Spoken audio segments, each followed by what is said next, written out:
Welcome students. हम पढ़ रहे थे एसिड एंड बेस और पिछले 2 लेक्चर जो हमने किए जिसमें हमने डिफरेंट कंसेप्ट के बारे में पढ़ा कि किस किस कंसेप्ट के हिसाब से एसिड की डेफिनेशन क्या होगी, बेस की डेफिनेशन क्या होगी। इस कड़ी में हम 3 कंसेप्ट को पूरा कर चुके हैं। पहला कंसेप्ट है आर्हेनियस कंसेप्ट, दूसरा कंसेप्ट ब्रोंस्टेड-लोरी कंसेप्ट जिसको हम conjugate acid base pair concept भी कहते हैं। तीसरा कंसेप्ट था हमारा लिविस कंसेप्ट। तो आर्हेनियस में H positive and OH negative के बेसिस पे हम एसिड बेस में कैटेगराइज करते हैं। ब्रोंस्टेड-लोरी में हम प्रोटॉन डोनर और प्रोटॉन एक्सेप्टर के बेसिस पे डिफाइन करते हैं। और Lewis concept purely electronic concept है, इलेक्ट्रॉन डोनेट करेगा या फिर इलेक्ट्रॉन एक्सेप्ट करेगा, उस बेसिस पे हम लिविस में क्या करते हैं, एसिड और बेस डिफाइन करते हैं। आज जो हम पढ़ने वाले हैं वो है solvent system concept. Solvent system concept के बारे में हमने पिछले लेक्चर में पढ़ा था, काफ़ी सारे बच्चों को डाउट था तो मैं उसे दोबारा करवा रहा हूँ। जो सॉल्वेंट सिस्टम कंसेप्ट है इसके अंदर हम क्या करते हैं, एक सॉल्वेंट चूज करते हैं। वो सॉल्वेंट जिसके अंदर हमें किसी भी एसिड, किसी सब्सटेंस को एसिड है या बेस है ये कैटेगराइज करना हो सकता है कोई एक पर्टिकुलर आपका स्पीसीज है, मॉलिक्यूल है, वो एक पर्टिकुलर सॉल्वेंट में एज ए एसिड काम कर रहा हो, दूसरे ही सॉल्वेंट में वो बेस काम करना शुरू कर दे, एज ए बेस काम करना शुरू कर दे। तो जैसे मैं वाटर का एग्जांपल लेता हूँ, अगर मैं वाटर के अंदर किसी को एसिड है या बेस है ये चेक करना चाहता हूँ तो मुझे सबसे पहले वाटर की प्रॉपर्टी का पता होना चाहिए कि वाटर ऑटो आयनाइज होकर कौन से आयन देता है। वाटर ऑटो आयनाइज होकर देता है H पॉजिटिव, जिसको मैं H3O पॉजिटिव लिखता हूँ। क्यों? क्योंकि प्रोटॉन अकेला एग्जिस्ट नहीं कर सकता, तो वाटर के साथ अटैच होगा दूसरे मॉलिक्यूल के साथ। और OH नेगेटिव, वाटर क्योंकि एक कैटायन और एक एनायन के अंदर ऑटो आयनाइज हो रहा है, तो मैं जो भी सब्सटेंस इसके अंदर डालूंगा, वाटर के अंदर मैं कुछ भी डाल लूँ, वो खुद से ब्रेक डाउन होके या तो डिसोसिएशन हो उसका, या फिर वो वाटर के साथ रिएक्शन करके किसी भी तरीके से मुझे या तो कैटायन देगा या एनायन देगा। और कौन सा कैटायन या एनायन, जो इसका कैरेक्टरिस्टिक है। वाटर के लिए कैरेक्टरिस्टिक्स क्या है, H3O positive and OH negative. तो उसके बेसिस पे मैं डिफाइन करूँगा कि मेरी जो स्पीसीज है, जो इसके अंदर मैं वाटर के अंदर मैं ऐड कर रहा हूँ, वो एसिड है या बेस है। तो हम सबसे पहले एग्जांपल लेते हैं, जनरल एग्जांपल। मान लिया कोई स्पीसीज A है, वो वाटर में डालने के बाद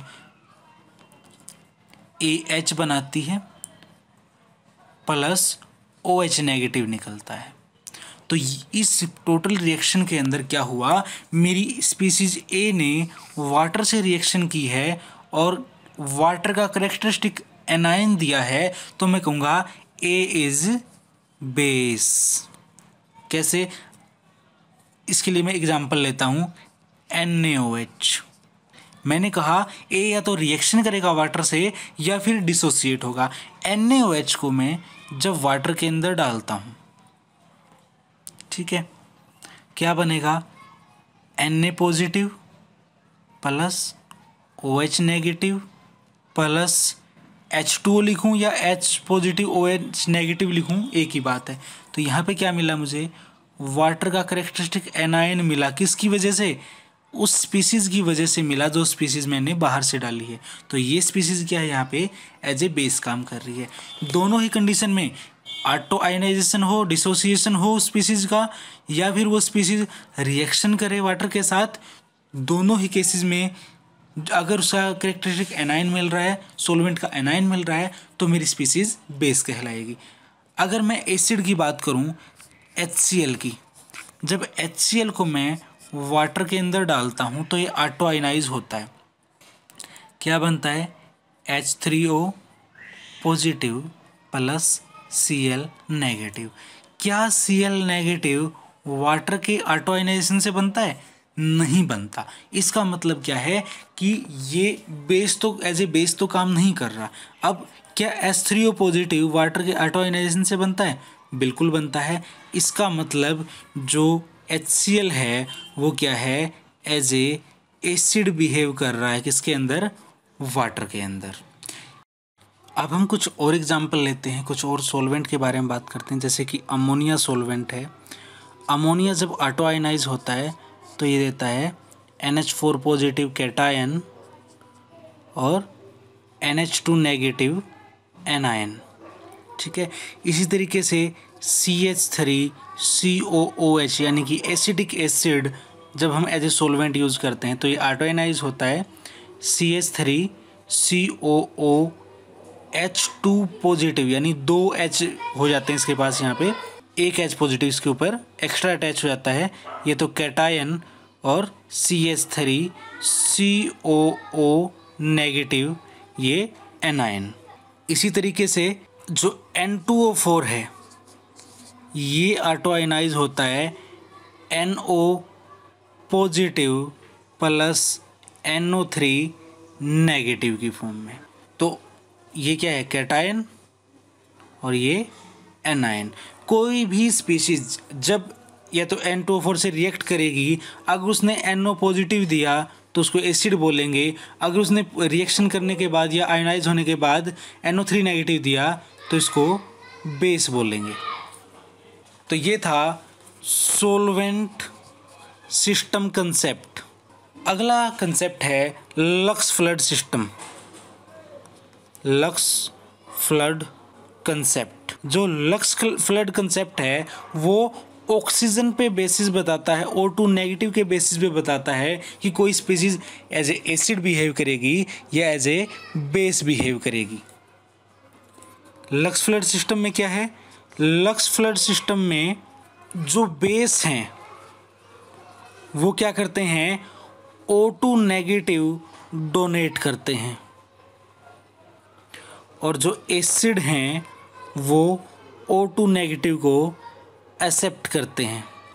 कैसे करते हैं, एग्जाम्पल देखते हैं। सबसे पहले जैसे कैल्शियम ऑक्साइड है, अगर ये डिकम्पोज होता है Ca2 positive plus O2 negative में, तो हम बोलेंगे कैल्शियम ऑक्साइड ने O2 नेगेटिव दी है तो दिस इज ए बेस। ठीक है, ऐसे ही जैसे PbO है लेड ऑक्साइड, अगर ये Pb2 पॉजिटिव और O2 नेगेटिव देता है, क्योंकि इसने O2 नेगेटिव दी है तो इसको हम क्या बोलेंगे, बेस बोलेंगे। वैसे भी आपको पता है बेस क्या होते हैं, जो OH नेगेटिव देते हैं। तो आप इससे याद रख सकते हो कि नेगेटिव स्पीसीज डोनेट करने वाला, ऑक्सीजन की नेगेटिव स्पीसीज डोनेट करने वाला बेस होता है, तो O2 नेगेटिव डोनेट करने वाला भी क्या होगा, बेस होगा। वैसे ही कुछ स्पीसीज ऐसी हैं जो इस ऑक्सीजन यानी O2 नेगेटिव को एक्सेप्ट करती हैं, जैसे कार्बन डाइऑक्साइड। जब हम इसकी रिएक्शन करवाते हैं कैल्शियम ऑक्साइड के साथ, हमने अभी कैल्शियम ऑक्साइड को बेस बोला था, जब इसकी रिएक्शन करवाते हैं तो यहाँ पे हमें मिलता है CaCO3। जो ऑक्सीजन है इसके पास, कैल्शियम के पास, ये ऑक्सीजन किसके पास चली गई, कार्बन के पास चली गई। कार्बन के पास चली गई, इसका मतलब क्या हुआ, कार्बन ने ऑक्सीजन एक्सेप्ट की है, यानी CO2 ने ऑक्सीजन एक्सेप्ट की है। ये एक्सेप्टर है और ये डोनर है, और O2 नेगेटिव का डोनर क्या होता है, बेस होता है, और O2 नेगेटिव का जो एक्सेप्टर है वो एसिड होता है। तो CO2 as a acid behave कर रही है और calcium oxide as a base behave कर रहा है। यानी कि यहाँ पे H पॉजिटिव का कंसेप्ट नहीं चल रहा है, यहाँ पे O2 नेगेटिव का कंसेप्ट चल रहा है। लक्स फ्लड ने क्या कहा कि अगर किसी स्पीशीज़ के अंदर प्रोटॉन नहीं भी है तो भी हम उसको एसिड या बेस में कैटेगराइज कर सकते हैं, और इसके अंदर सबसे ज़्यादा कौन से होते हैं, oxide of metals, non metals. इन सभी को आप क्या कर सकते हो, एसिड और बेस में डिवाइड कर सकते हो। और एग्जांपल देख लेते हैं, जो SO3 है। SO3 जब O से रिएक्शन करता है तो बनता है PbSO4। अब एक ऑक्सीजन यानी O2 नेगेटिव लेड ने डोनेट किया है तो ये एज ए बेस बिहेव करेगा, और क्योंकि SO3 में एक ऑक्सीजन बढ़ गई, SO4 बन गया है, तो ये जो SO3 है ये एज ए एसिड बिहेव कर रहा है यहाँ पे। तो ये था lux flood concept of acid and base. तो हमारे यहाँ पे सारे कंसेप्ट हो गए हैं। आर्हेनियस ने किसके बेसिस पे बताया था? H positive and OH negative के बेसिस पे। ब्रोस्टेड लोरी ने किसके बेसिस पे बताया? Proton donor and proton acceptor के बेसिस पे। लिविस ने बताया इलेक्ट्रॉनिक पेयर के डोनेटर और एक्सेप्टर के बेसिस पे। सोलवेंट सिस्टम कंसेप्ट ने बताया सोलवेंट के कैरेक्टरिस्टिक कैटायन और एनायन के बेसिस पे। और लक्स फ्लड ने बताया O2 नेगेटिव यानी कि ऑक्साइड आयन के बेसिस पे। नेक्स्ट लेक्चर में हम बात करेंगे हार्ड सॉफ्ट एसिड बेस के बारे में।